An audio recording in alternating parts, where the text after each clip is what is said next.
Hi, I'm King County Councilmember Girmay Zahilay representing King County District 2, which goes from the top of UW to the bottom of Skyway. East-west boundaries are I-5 to Lake Washington. 2 weeks ago, we had a shooting downtown and multiple people were shot. And that situation was extremely upsetting and depressing for a couple of reasons. Number one, because people got hurt, people got shot, somebody died.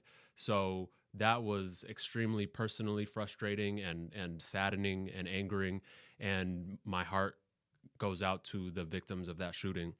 Number two, that situation was also upsetting because we've been dealing with a spike in gun violence in South Seattle and South King County for at least the whole month of January. And we've been talking about it endlessly. Community members have been asking for action. My team has been going down to Olympia to make sure that the South End's voice is heard. But it wasn't until the gun violence affected a different community downtown did the media start picking up on it. Did resources start flooding in? Did everybody start talking about this on Twitter?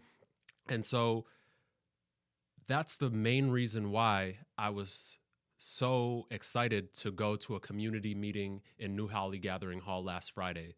This meeting was organized by mothers who live in Rainier Vista and Holly Park who have been impacted by gun violence, who wanted to make sure that the South End's voice was heard in the gun violence discussion. That meeting was extremely productive. I'm thankful for the organizers. When I walked into the meeting, it wasn't what I expected. I expected there to be, a town hall style electeds on the stage and an audience full of people wanting the elected officials to do most of the talking. That's not what that meeting was. I walked in, and that meeting was various clusters of focus groups who are discussing with each other before they discuss with the broader group. You had a circle of youth, a circle of seniors, a circle of people who speak Somali, a circle of people who speak Vietnamese, so on and so forth. And in that setting, we were able to hear everyone's perspective. Everyone was able to share what they feel are the right solutions to gun violence. I personally spent most of my time in the circle of youth. And we all have to acknowledge that everyone deserves to feel safe in their community. Everybody's voice is valid when it comes to safety and gun violence. At the same time, we also have to acknowledge that the people who are most at risk for being shot and killed are young, Black, and brown people. And so we have to make sure their voices are heard the most. At the same time, they also happen to be the group of people who have the least access to lawmakers and politicians. So uplifting their voices should be a priority for all of us. When I sat there in that circle of young people, 12 years old, 13 years old, 18, 20 years old, the solutions that they were asking me to provide and our community to provide was not putting more resources into more police or more jails or more courts. What they were telling us, and we have to listen to them again because we have to uplift those voices of the people who are going to be most impacted. What they said was, and I quote, one of the young people said, "Violence does not happen in a vacuum. It happens because of a scarcity of resources." This is a young person who said this.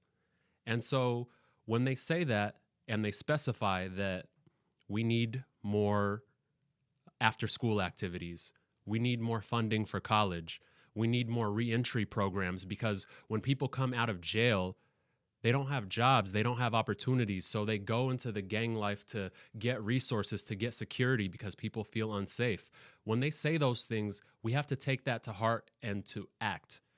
So what my team and what several people around the region are currently working on are twofold. There's two different buckets. There's the upstream stuff that the young people were telling us to work on, and then there is the more urgent responses that we have to immediate violence disruption. So in the first category, when the kids are telling us that they don't have enough resources, what our team is working on is a youth employment program, making sure that we have jobs for young people, and not just the young people who already have internships and opportunities. We're talking about the young people who are gang involved, who are gun involved. We have to give them jobs too. Number two, we have to make sure that we're prioritizing housing stability. We all know we have a housing crisis in this region, and housing instability is tied to all kinds of negative things that we don't want to deal with after the fact. We don't want to deal with emergency room visits and detention and incarceration because a young person doesn't have a stable home. So our team is working on utilizing surplus land around King County to make sure that we're building housing that prioritizes those young people and gives them a stable place to live.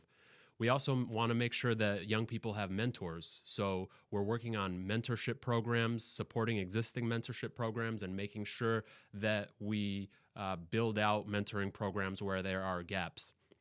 So that's the first bucket of things, upstream, before people get into violence, making sure that they have the resources they need to have stable lives where they feel safe and well-resourced.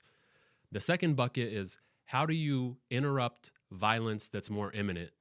And when we do research all around the country for the best models for gun violence reduction, what we see repeatedly is that there is a familiar pattern. Step one, we use data, whether that comes from the courts, the law enforcement, or community, to find out who is most at risk for participating in gun violence, whether as a victim or as a shooter.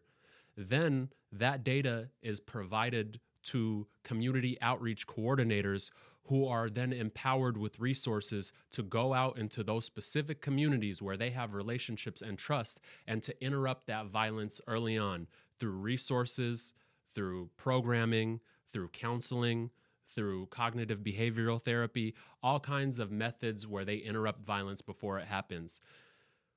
In King County, we have the data piece. The prosecutor's office has data, law enforcement has data, community has data. What we don't have is immediately available resources to empower community outreach coordinators to do their job. There are lots of people out there who are doing good work to reduce gun violence and gang violence in their communities, but they don't have the resources that they need. So what we are proposing is having an a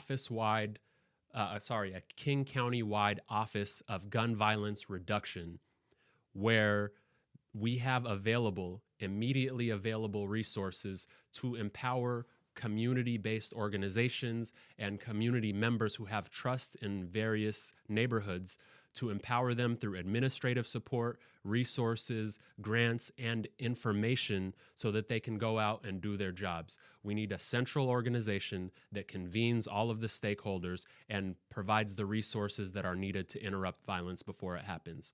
So those are the things that we're working on now. There are many amazing people involved who are doing this work, and I will continue to keep you updated as your council member. Thank you so much for your time.